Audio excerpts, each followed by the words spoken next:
సర్కార్ బడిలా చదువు చెప్పే సార్లు మేడాలు శాన మట్టుకు యాళ్ళకు పోయినమా పొద్దుందాకా పాఠాలు చెప్పినమా ఇంటి బాట పట్టినమా అన్నట్టే ఉంటారు.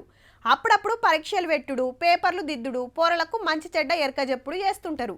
ఇక ఏజ్ మీద పడ్డదంటే రిటైర్ అయిపోవాల్సిందే. ఆటెనక ఇంటికాడ ఊకొని మన్మలు మన్మరాండ్లతోని ఆడుకునుడే. కానీ గీ సారు చూడు రీ ఏం చేస్తున్నాడో. ఇదేదో మెకానిక్ షాప్ కాదు, సగబెట్టేది మెకానిక్ అంతకంటే కాదు.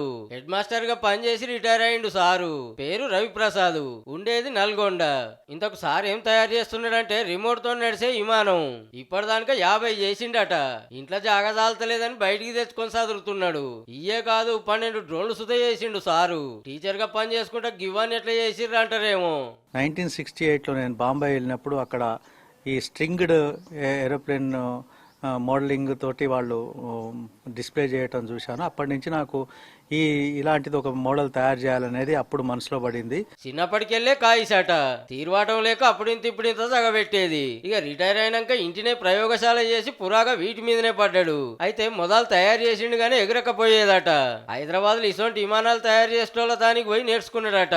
వీటి మీదకి ఎందుకు మరి సార్ అని అడిగితే, ఈ ఫ్లయింగ్ టెక్నాలజీ అయితే ఉందో విమానాల తయారీ లేదా విమానం ఎలా పనిచేస్తుందనే విషయాన్ని కామన్గా మన పల్లెటూరు గ్రామీణ పిల్లలకి, గ్రామీణ హై స్కూల్లో, గవర్నమెంట్ స్కూల్లో చదివే పిల్లలకి అవేర్నెస్ తీసుకురావడం అనే ఒక ముఖ్య ఉద్దేశంతో ఊర్లలో ఉండే పోరలను ఏరోనాటికల్ సైన్స్ దిక్కు మలుపుతానికి గీత ఇర్లదండ్లాడిండి అన్నట్టు. అంటే విమానాల గురించి చదివే చదువు అన్నట్టు.